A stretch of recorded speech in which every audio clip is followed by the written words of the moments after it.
Welcome to the Golden Mic. Experience deep poetry and conversations. Hosted by Kapil Kukreja. आज हमारे साथ हैं श्री नरेंद्र कुमार गौड़ जी, हरियाणा के माने साहित्यकार, जाने माने साहित्यकार, जिनकी बहुत सारी पुस्तकें हमने पढ़ी हैं। एहसास, लकी लेखक, प्रतिबिंब, जीत, शहरों।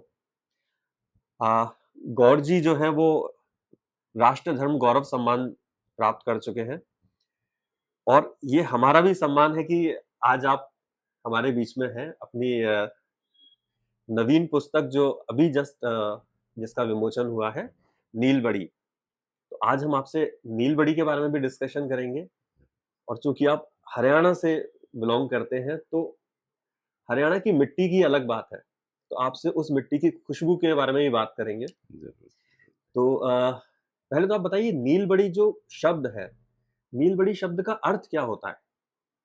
नीलबड़ी असल में एक हरियाणा में औषधीय पौधा होता है, जो तालाब के किनारे, नदियों के किनारे होता है। और एक उसके फल शुरू में कच्चे होते हैं तो हरे होते हैं और बाद में पक जाते हैं तो बिल्कुल नीले, गाढ़े नीले रंग के हो जाते हैं। और वो एक औषधीय पौधा होता है कि आज भी खाते हैं जिनको अ, बाथरूम की दिक्कत होती है तो उनमें शुगर की प्रॉब्लम होती है, उसमें भी काम करता है ये। और नीलबड़ी के पीछे मेरा इस पुस्तक का नाम नीलबड़ी रखने का जो उद्देश्य है, उसके पीछे एक बड़ी पीड़ा है मेरी। हरियाणा में असल में ना, बाकी देश के जो राज्य हैं उनका तो मुझे नहीं पता, लेकिन मैंने हरियाणा के गाँव देखे हैं, जो वो अब गाँव नहीं रहे। गाँव में खाली भूमि थी जहाँ अभी सरकार ने कै सेक्टर काट रही है, सेक्टर काट के वो कर रही है। तो वो गाँव नहीं रहे, ग्रामीण परिवेश नहीं रहा। तो वो मेरी एक मन की पीड़ा है। गाँव में बनी होती थी, जहाँ गाँव के सारे पशु छोड़ दिए जाते थे, शाम को गोधूली वेला के समय 4 बजे करीब वापिस आते थे। अब वो गाँव दिखाई नहीं देते हमें। और ये जो नीलबड़ी है, नीलबड़ी की तरह ही और भी औषधीय पौधे होते थे, वो जो विलुप्त होते जा रहे हैं। जैसे कैर होता था, कैर अब हरियाणा में नहीं तो हरियाणा में कैर, इतना कैर होता था। और हमें अचार डालना है तो वो कैर के टीट तोड़ के और हमारी माएँ उसको सड़ाती थी और एक प्रक्रिया होती थी और इतना बढ़िया स्वादिष्ट अचार होता था। और अचार के साथ वो एक दवाई भी होती थी, टीट, बहुत बड़ी दवाई है वो, औषधि होती थी। और पिलपोटन होती थी, जब कैर का जो टैटी है वो पक जाती थी, वो मैरून कलर की हो जाती थी और इतनी स्वादिष्ट होती थी, उसको पिंजू बोलते थे, पिलपोटन होती थी। असल में गाँव एक पूरा विश्व होता था। ऐसा कहते हैं गाँव में सिर्फ़ नमक नहीं होता था और लोहा नहीं होता था, बाकी सब कुछ गाँव में ही पैदा होता था। सिर्फ़ नमक लेने हमें बाहर देखना पड़ता था या फिर लोहा। नहीं तो गाँव में देखिए, गाँव एक पूरा परिवार होता था। गाँव में ही नाई है, गाँव ही में ही बढ़ई है, गाँव में ही मोची है, गाँव में ही ब्राह्मण है, गाँव में ही सारी फसलें हो रही हैं। सब एक-दूसरे से आदान-प्रदान करके सबके पूरक होते थे। तो ये मतलब नीलबड़ी जो है, क्या पूरे गांव को समेटे हुए है अपने अंदर? हाँ, पूरा लगभग ग्रामीण परिवेश को समेटे हुए है।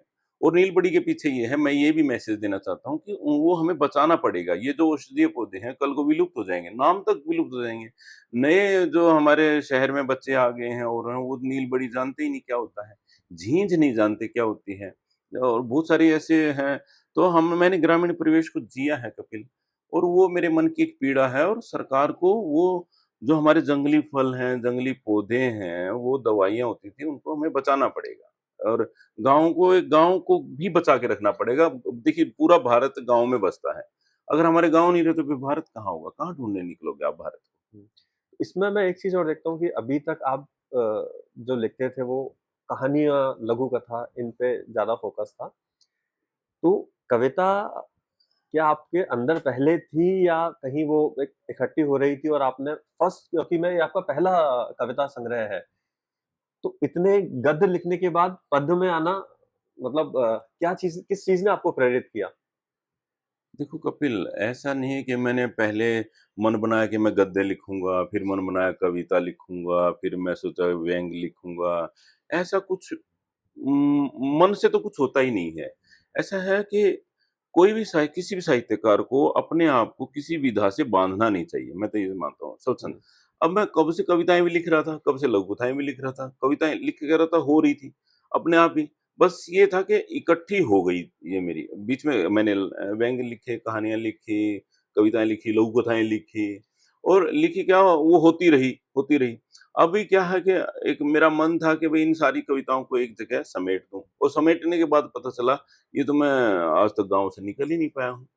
गाँव मैंने का मैं रहा नहीं और शहर का मैं हो नहीं पाया। मैं एक बीच की एक ज़िंदगी दोगली जीवन जी रहा हूँ, है ना? नहीं, मुझे मुझे तो मौका ये मिला आपकी कविताओं से रूबरू होने का। हाँ, तो अगर म मेरी कवि कहानियाँ भी देखेंगे ना कपिल, जी। कहानियाँ भी जब मैं एक साथ पढ़ने लग गया, हुँ, तब भी मुझे एहसास हुआ अरे मैं तो गाँव से निकल ही नहीं पाया। हुँ, आज हुँ। भी गाँव के खेत खलिहान और गाँव के बनिए, दुकानदार, जोड़, तालाब ये सारे उन्हीं के इर्द-गिर्द ही घूम रहा हूँ। तो मतलब हम कह सकते हैं कि नरेंद्र गौड़ जी शहर में रहते हैं, पर गाँव उनके अंदर रहता है। हाँ, गाँव मुझ में रहता है और आज भी मैं गाँव को भूल नहीं पाया हूँ और गाँव में पता नहीं कितने ऐसे हैं जिनके घर में जीमने गया था और मन है कि वो कभी उनकी उधार उतारूँ। किसी-किसी के यहाँ तो मैं बिना बुलाए भी जीमने गया था। हुँ, हुँ, ऐसा हुँ, है हुँ। और उन मुझे घर तक याद है और इतना लाड प्यार और गाँव में एक और है कपिल, हुँ, आजकल गाँव में किसी को ये घमंड और ये नहीं था, सब अपनापन था। गाँव में ये भी होता था वो तीसरी गली से जाके कटोरी लेके और हमारे घर आ गए कि जी आपके घर सब्जी बची है, हमारे घर हमारे दामाद आए हैं, हमारे हुँ, मेहमान आए हैं। हुँ। ऐसा मतलब कितना अपनापन, हक से आ जाते थे लेने के लिए। अच्छा कपड़े एक-दूसरे के हम बारात में पहन के जाते थे। आप ये देखिए आजकल लोग नई जनरेशन तो विश्वास ही नहीं करेगी। एक बार हमारे गाँव का सरपंच का लड़का सुबह-सुबह में आया 5 बजे। मैंने कहा, "हाँ, क्या हुआ?" बोला, "मुझे बारात में जाना है, अपने पैंट कमीज़ दे दे।" हुँ, कितना अपनापन! उसको यही नहीं है कि मैं दूसरे के आज तो भाई-भाई के भी बोलेगा नहीं मैं हमारे बच्चे उतरे हुए कपड़े पहनेंगे। इवन नहीं, आप मैंने मेरे चाचा की पैंट पहनी हुई है उतरी हुई। मेरी दादी ने मुझे दे दी न ये पैंट देख ले तू चाचा और मैं इतना लेके भागा गली में से। और मैंने अपने चाचा की पैंट ठीक करवा के और पहनी और मैं हीरो बन के घूमता था ये कॉलेज में। मुझे यही नहीं अरे ये मेरे मुझे तो बल्कि गर्व था ये मेरे चाचा की पैंट है, ये मेरे इवन भाई आज की पैंट है, मेरे जैसा जैसा आपने बोला आजकल के बच्चे तो इवन एक बार जो कपड़े पहन लिए, हो सकता है शायद दोबारा उसको पहने या ना पहने, वो भी एक क्वेश्चन मार्क हाँ, रहता ये है। भी है कि अभी कि ये अरे तो मैं तो पिछले फंक्शन में पहन हाँ, लिया फिर हाँ, ये भी आ गया है। देखिए तरक्की हुई है, लेकिन किस कीमत पर? मैं ये सोच रहा हूँ अपनापन और वो रहा नहीं। गाँव में हमने तो वो देखा है कि एक ही मोमदस्ता होता था, वो जो किसी के घर अगर बच्चा पैदा हुआ है तो वो वही वो लेके आते थे और गूँथ डालते थे और करते थे। नल के 2-3 होते थे घरों में, एक-दूसरे यहाँ पानी लेना, राम-राम होती थी, शाम-शाम होती थी। हुँ, हुँ। तो हमने वो परिवेश देखा है और वो मन की पीड़ा इस नीलबड़ी में मैंने रखी है। इस नीलबढ़ी में जो मुझे एक चीज़ और महसूस हुई कि आप अपनी माँ से मतलब जो अटैचमेंट है आपका वो दिखता है। इसमें कुछ कविताएँ ऐसी हैं जो पढ़ के ऐसा लगता है कि वो कविताएँ आपने लिखी नहीं है, वो कविताओं ने आपसे अपने आप को लिखवाया है। तो उसके उसके बारे में कुछ बताना चाहेंगे? हाँ, कपिल माँ पे कई सारी कविताएँ लिखी हैं। लेकिन जो है ना माँ के आँचल के साथ पकड़ के रहना एक माँ-बेटे का संबंध एक ऐसा संबंध है मैं समझता हूँ, कि मेरी माँ मुझसे ना सारी चीज़ें शेयर कर लेती थी। ना हमेशा साथ रहना, एक मित्र की तरह उँगली पकड़ के और सारी चीज़ें। माँ को हमने देखा है, माँ को हमने चूल्हा फूँकते हुए देखा है। और कभी-कभी तो जैसे हमने कह दिया माँ भूख लगी है और तुरंत चूल्हा जला के और फट-फट हाथ बढ़ाया और मैं बोलता हूँ माँ बहुत स्वादिष्ट खाना है। बोलती स्वादिष्ट खाना नहीं है, तुझे भूख लगी है। आजकल कह के देखो ये खाना वो बोला हमें खराब कब बनाते हैं। आजकल इंग्लिश को बोलो तारीफ करो ना खाने की, तो बोलता है अरे हम तो बनाते ही खाने हैं। लेकिन मेरी माँ ने कभी अपने ऊपर नहीं लिया कि हाँ, मैं स्वादिष्ट खाना बना नहीं, वो ये बोलती थी कि तेरे को ना बबलू भूख लगी है इसलिए तुझे अच्छा लग रहा है, स्वादिष्ट-वादिष्ट कुछ नहीं, मैं तो ऐसे ही घोल देती हूँ सब कुछ। तो जो जो उस खाने में भाव छुपा रहता था ना, उस भाव से जो स्वाद आता था, हाँ, उसका भाव भी फिर कपिल रोटी, रोटी जैसी होती थी। रोटी एक हुँ, अंगारों पे जब सिकती थी, सुनहरी हो जाती थी, करारी हो जाती थी और उस रोटी की महक आती थी जन्म हमारे नासिका में और भूख और भी ज़्यादा जागृत हो जाती थी और जो हुँ, हुँ। चूल्हे के पास बैठ के अगर आपने रोटी खाई है कपिल, तो आपको एहसास होगा, एक पूरी तृप्ति होती है। आजकल तो कपिल मैं घरों में कई घरों में मैंने देखा है, पूछा जाता है कि मैं रोटी बना रही हूँ, घर की खाओगे। मालकिन कि आप कितनी खाओगे? ये भी पूछा जाता है कि आप कितनी खाओगे? कि तू आप 2 खाओगे तो मैं 2 ही बनाऊँगी, 3 खाओगे अगर आपने तीसरी रोटी माँग ली स्वादिष्ट है, तो आप बोला आपने तो 2 कहा था।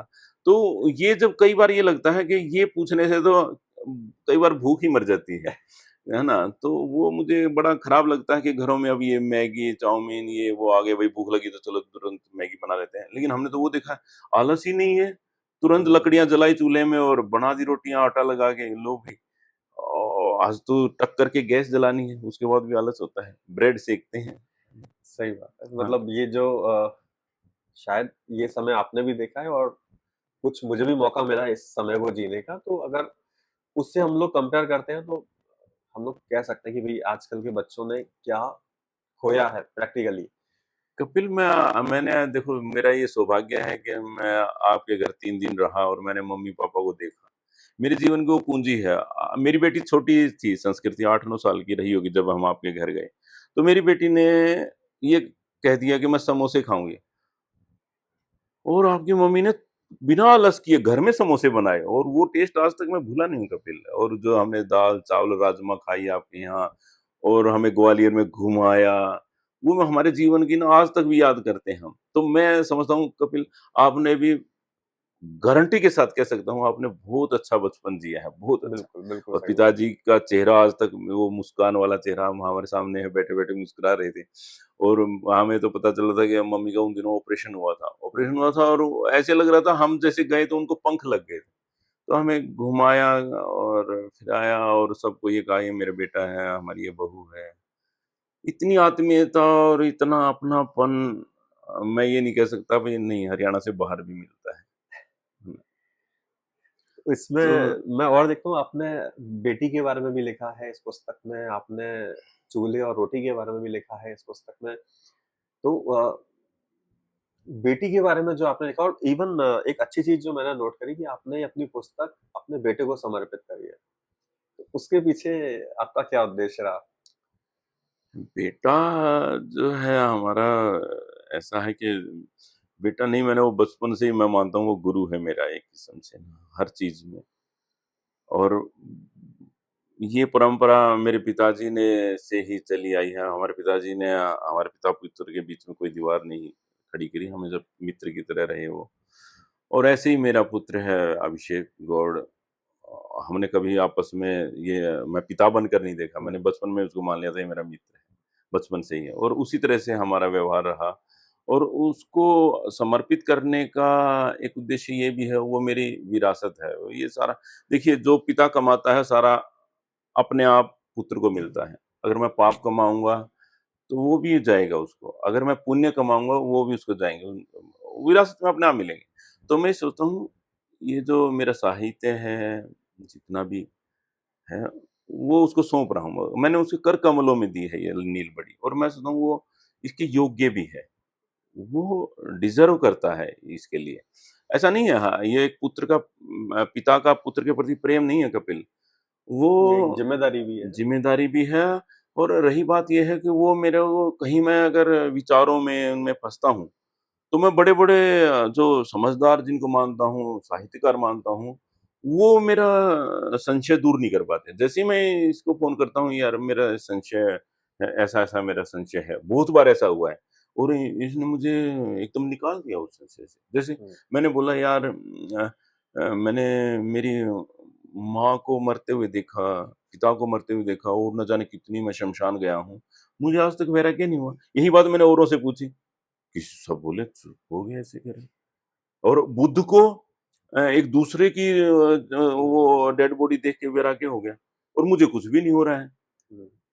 तो किसी कोई जवाब नहीं दे पाया। मैंने बहुतों को फ़ोन किए, अच्छे-अच्छे जो जानकार थे मेरे जो मेरे परिचित थे, हुँ, हुँ, हुँ, जिनको हुँ। मैं मानता हूँ समझदार। जैसे ही मैंने बेटे को फ़ोन किया, मैंने कहा यार बुद्ध को दूसरों का ये दुःख देख के और दूसरे की एक मृत शरीर देख के वैराग्य हो गया। और मैंने अपनी माँ का मृत शरीर देखा, मैंने पिता का देखा और हुँ, दादा-दादी को देखा और मैं देख रहा हूँ चाचा और ये सब मेरे सामने जा रहे हैं और मैं शमशान भी जाता हूँ, मुझे तो वैराग्य होता ही नहीं है। वहाँ भी खड़ा हो गया मैं ये सोच रहा हूँ कल ऑफ़िस जाना है और मैं भौतिकवाद सोच रहा हूँ घर जाके ये कर लूँगा, वो कर हुँ, लूँगा। हुँ, हुँ, मुझे हुँ। ना तो बेटे ने कहा कि पापा आपको नहीं होगा क्योंकि आप बचपन से ही देख रहे हो। और बुद्ध को एकदम सही बात। से सडनली उसको हुँ, इससे वंचित किया गया था। और एकदम हम्म, उसको देखा, उसका तो होना था, आपके साथ ऐसा कर दें तो आपको भी हो जाएगा। आपने तो, आप तो रूटीन है, पार्ट है, आपने तो एक्सेप्ट कर लिया भाई ये सबको मरना ही है ना, उसको तो इसलिए तो मैं, हाँ बात तो यही है भाई, है ना। तो बहुत जगह जैसे मैं होता हूँ तो वो मेरा संशय दूर करता है अभिषेक। अब कुछ कठिन प्रश्न पूछता हूँ कि आपकी सबसे पसंदीदा कविता कौन सी है इस पुस्तक की? हाँ, आपने खुद ही मेरे प्रश्न का उत्तर दिया, बड़ा कठिन शब्द, कठिन, कठिन यही रहता है कपिल, क्या है ना, देखिए एक क्योंकि इसमें पुत्र है। इसमें इसमें आपने ना हाँ, 3 तरीके की बताई हैं, कविताएँ 3 तरीके की होती हैं। हाँ 3 तरीके की। एक आपने बोला कि जो कवि लिखता है उसको भी समझ में आती है और जो पढ़ता है उसको भी समझ में आती है। दूसरी जो कवि लिखता है उसको तो समझ में आती है, लेकिन जो पढ़ता है उसको समझ में नहीं आती। और तीसरी कविता है जो कवि लिखता है, ना तो कवि को समझ में आती है और ना पढ़ने वाले को समझ में आती है। तो इस हाँ, कैटेगरी में रखते हुए इस पुस्तक की सबसे अच्छी कविता कौन-सी है और इन 3 कैटेगरी में से किस कैटेगरी में आती है वो? ऐसा है कपिल, कविता ज़रूरी नहीं है, कोई कविता ऐसे है मैंने जो हल्के में लिख दी, वो हो सकता है किसी के लिए बहुत बड़ी बात हो, और हुँ, कोई हुँ। कविता ऐसी है जो मुझे ये लगा, अरे ये तो मेरी बेस्ट कविता है। कुछ लोग मैं देखता हूँ मन से ये बोलते हैं मैं अपनी श्रेष्ठ कविता सुना रहा हूँ आपको। श्रेष्ठ कविता को प्रमाणित करने वाला कवि नहीं है, वो आप बताएँगे। मेरी हुँ, कौन-सी कविता है? मैं नहीं कह सकता, ये मेरी श्रेष्ठ है। आप पढ़िए, देखिए कोई एक कविता है, आपने पढ़ी और किसी और ने पढ़ी। हो सकता है आपको हुँ, टच कर जाए, उनको ना टच कर पाए।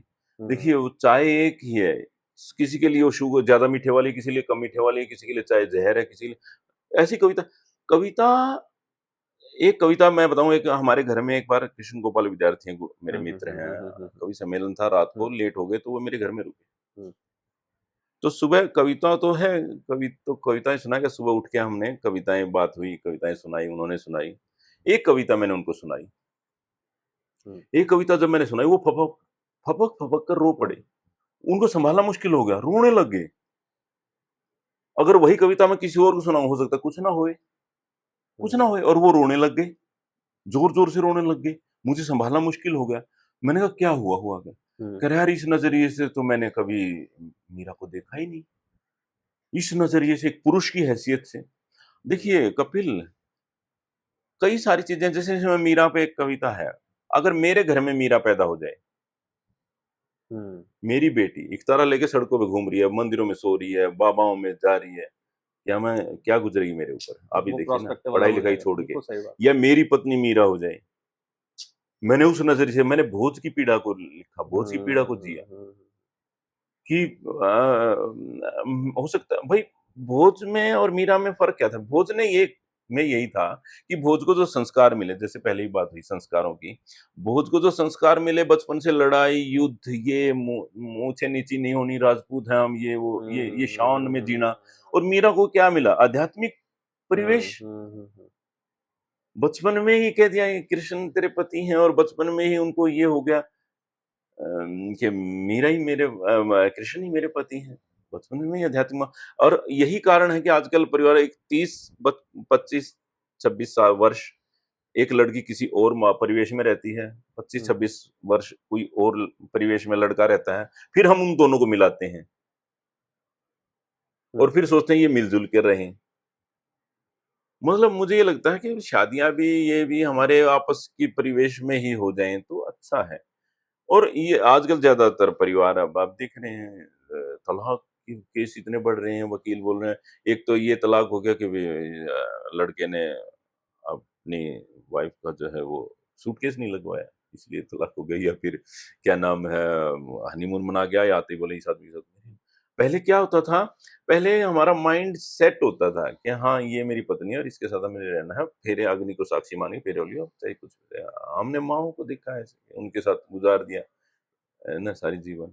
तो अब धैर्य की भी कमी रहेगी, फिर शिक्षा, शिक्षित हुए हैं हम, शिक्षित हुए हैं, हमें ज्ञान नहीं हुआ है। ज्ञान हुँ, होना और शिक्षा, अब शिक्षा का मतलब ये लगा लिया भई हम तो स्वतंत्र हैं, स्वच्छंद हैं, और जैसे मर्ज़ी आएँ जाएँ, हमें कोई रोक-टोक के ना। और पति आँख दिखाए तो उसको हम नाकुचने चबा देंगे।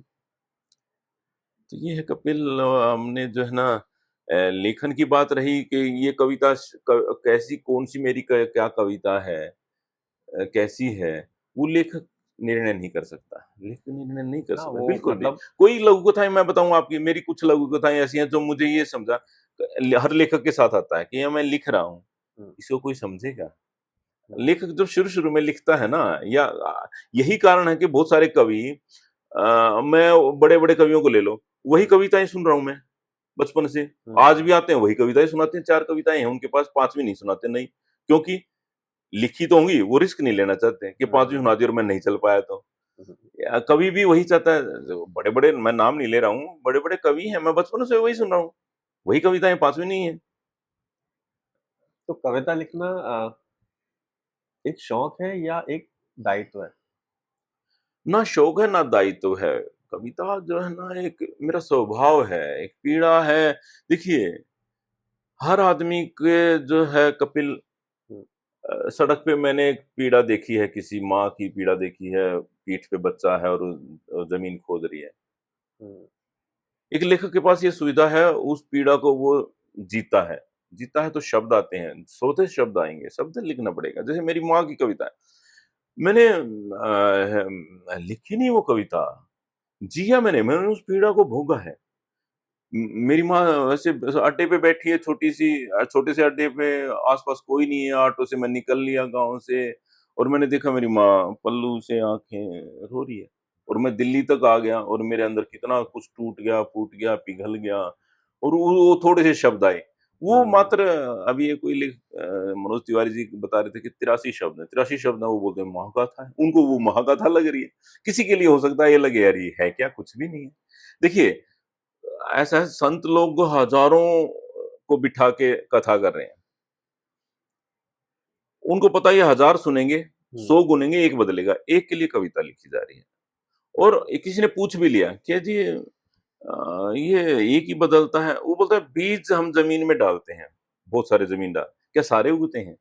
हुँ, वही उगेगा जहाँ मिट्टी भुरभुरी होगी, थोड़ी नमी होगी, वही बीज उगेगा। हुँ, अब किसी का मन इतना कोमल हो जिसका होगा, जितने मन इतना हृदय उसका सॉफ्ट होगा, मतलब वो कविता सुनेगा तो हो सकता है वो रोने लग जाए, हो सकता है वो भावुक हो जाए। और किसी का हृदय पत्थर है, दिमाग में फ्लैट, करोड़ों का बैंक बैलेंस, गाड़ियाँ और बड़ा बिज़नेस, ये अगर है, तो उसको कविता सुनाओ, उसके लिए तो कविता बोलेगा ये फालतू की बात मत कर। हमें तो ये बता कि कौन-सा मैं फ्लैट खरीदूँ आज 5 करोड़ का जो कल 10 करोड़ का हो जाए। क्या कविता क्या खाने को देगी?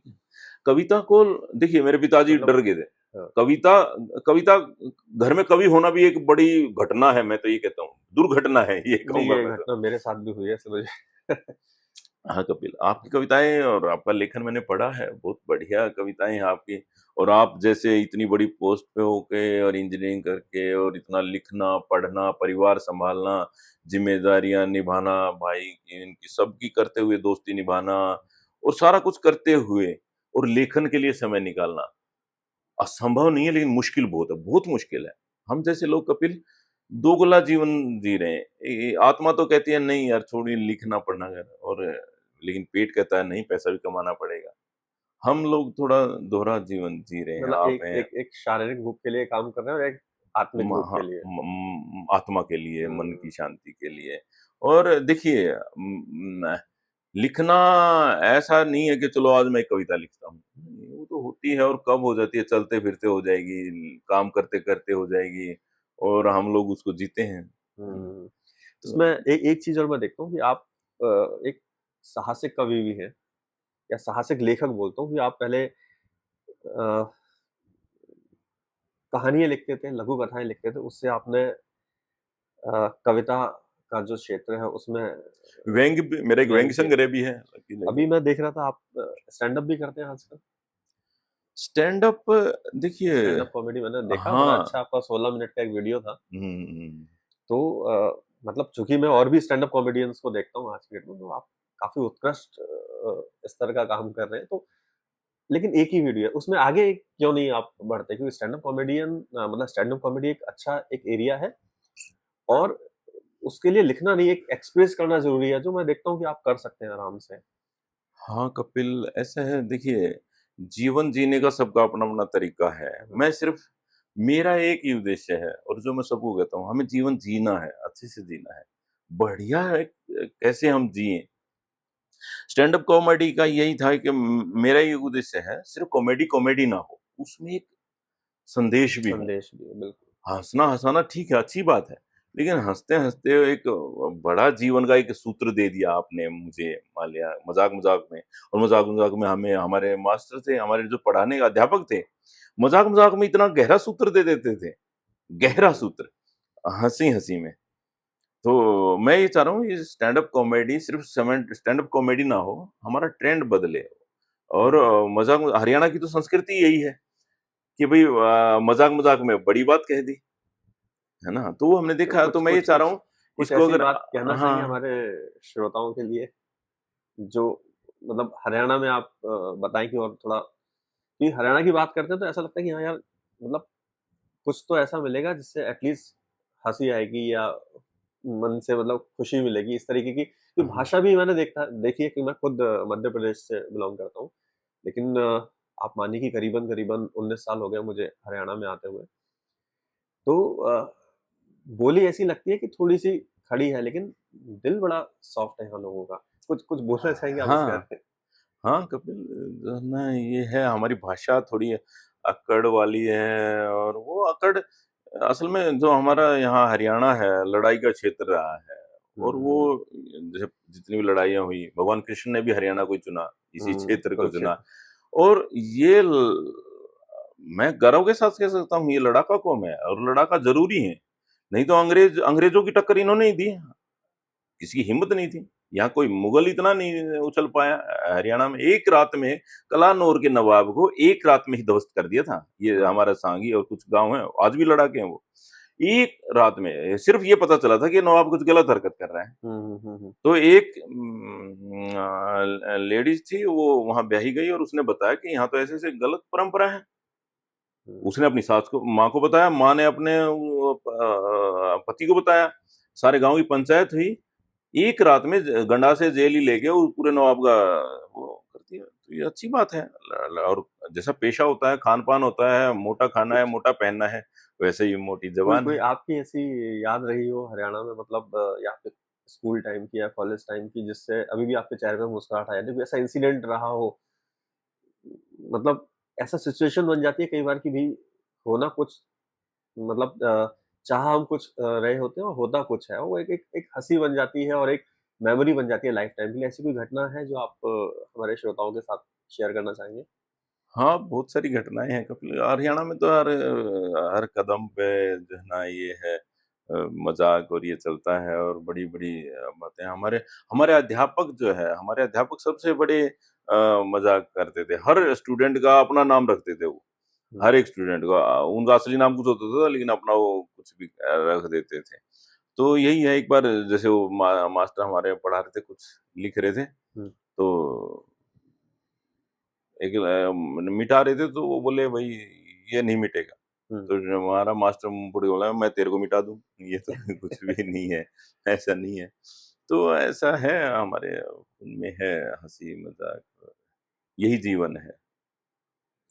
एक और प्रश्न मेरे मन में आता है कि चूँकि आपका टेक्निकल बैकग्राउंड रहा है, आपने इंजीनियरिंग ड्राइंग के आस-पास अपनी हुँ, हुँ। प्रोफ़ेशनल लाइफ़ के मतलब घूमी आपकी प्रोफ़ेशनल लाइफ़। तो साहित्य के आपके मतलब पीछे से आपके पिता के थ्रू आया है या दादाजी के थ्रू आया है? साहित्य आपके खून में कहाँ से आया है, या मतलब आपकी खुद की ये देन है बेसिकली? नहीं, मेरे पिताजी से आया है ये साहित्य, तो ना हम बचपन से मेरे पिताजी को देखता था लिखते हुए, लेखन करते हुए। और जब मेरे पिताजी को मैं वैसे बोलता ना, बाबूजी ये कि ये लिखना है, हुँ, उनको एक एप्लीकेशन लिखनी है या उनको चिट्ठी लिखनी है, तो वो लेके हाशिया मोड़ के और लिखना शुरू कर देते थे, धारा प्रवाह। और मैं ये देखता था कि एक लाइन भी नहीं लगी हुई है, और व्हाइट पेपर पे बिल्कुल सीधी लिखी हुई है, और इतना फ्लुएंटली धारा प्रवाह लिखा हुआ है सारा कुछ। और मैं जब लिखना शुरू किया, मैं गाइडलाइन लगाता था तो भी गलती कर देता था। तो मुझे खुद पे ये होता था, मैं कब लिखना शुरू करूँगा ऐसे, ऐसे।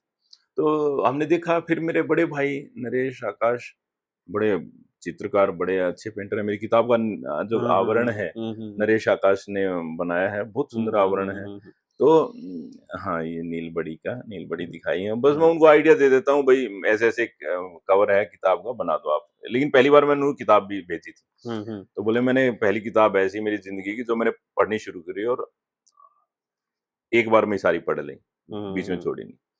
तो बात हो रही थी लिखने की। मैंने फिर मेरे ये नरेश भाई थे सोनीपत शिक्षा के क्षेत्र में है ये। तो ये इन्होंने लिखना शुरू किया। हुँ, और ये हमें एक ऊपर हमारा छोटा-सा कमरा होता था, शाम को बिठा लेते थे और बोलते थे, "देखो यार मैंने ये लिखा है, हुँ, अगली लाइन क्या होनी चाहिए?" हुँ, तो वहाँ से कई बार मैं पूरी कर देता था। तो मुझे खुद में वहाँ से भी विश्वास जागा कि हाँ, मैं भी कुछ लिख सकता हूँ। तो फिर लिखते-लिखते जो है ना, फिर मैंने असल में लेखक बनने की प्रक्रिया क्या होती है? लेखक कोई आसमान से नहीं आते, कोई ये नहीं होता। एक तो आपको संवेदनशील होना ज़रूरी है, वो भी है, और प्लस आपको पढ़ना। हुँ, पहले तो आपको अध्ययन करना पड़ेगा। अध्ययन करते-करते आपको फिर उन जो आपने पढ़ा है, उसके ऊपर समीक्षा लिखना शुरू कीजिए। मैंने ऐसे किया। हुँ, जैसे मैं कहीं कुछ अखबार में पढ़ता था, कहानी पढ़ता था, मैं अखबार को पत्र लिखता था हुँ, कि आपकी ये कहानी छपी थी, ये लेखक हैं और इनकी ये कहानी ये पसंद आई, इसमें ये बात अच्छी लगी, ये लगी। ऐसे मैं पोस्ट कार्ड लिखता था बहुत सारे। फिर अपने विचार लिख के भेजता था अखबारों में। फिर करते-करते जब मैंने पहली बार मेरा एक पत्र छपा अखबार में छोटा-सा, हुँ, तो मैंने मेरे भाई को दिखाया कि हुँ, मेरा ये देखो अखबार में नाम छपा है। तो पढ़ के बोला, कोई रचना भी छपी है कभी? हुँ, मैंने कहा नहीं, तब तो मैं सोच भी नहीं सकता था। देखिए, जो आज बड़ी-बड़ी जो यूनिवर्सिटी बनी है कपिल, उन्होंने एक शुरू में पहला एक बच्चा बिठाया होगा, हुँ, जिसने हज़ारों किलोमीटर की यात्रा शुरू की, उन्होंने पहले कदम से ही शुरुआत की होगी। एक कदम तो पहली बार रखा होगा। बिल्कुल, बिल्कुल सही जिसकी बात है। आज कितना सारा साहित्य लिखा गया है, उसने पहला शब्द लिखा होगा, कभी ना कभी तो पहला एक शब्द से शुरुआत की। तो ऐसे बस शुरुआत मेरी हुई। हाँ, मेरे पिताजी से मुझ में आया, मेरे बड़े भाई से मुझ में आया, और मेरे पिताजी से पहले कोई राइटर नहीं।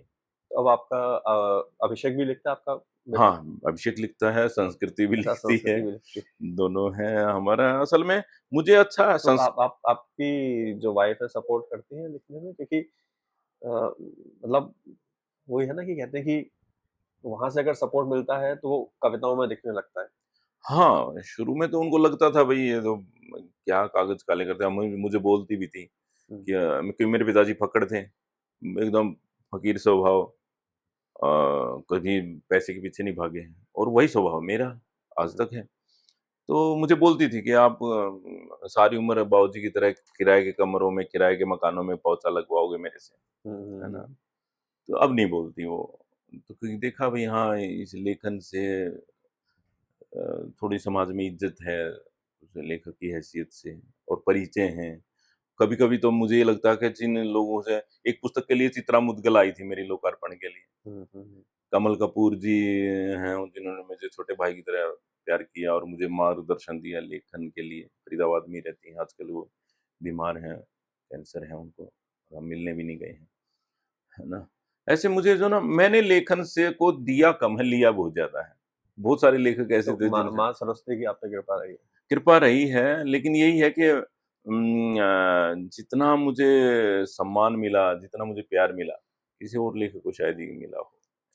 मैं इसमें देखता हूँ कि अगर एक-एक कविता को उठाता हूँ तो इतनी सरल है, इतनी सरल भाषा में लिखी गई है, तो इतना सरल वो ही लिख सकता है जिसको ये हुनर आता हो कि कितनी भी क्लिष्ट या जितनी भी डिफ़िकल्ट भाषा को सरल शब्दों में किस तरीके से कह रहे हैं ताकि आम जनता उसको समझ पाए।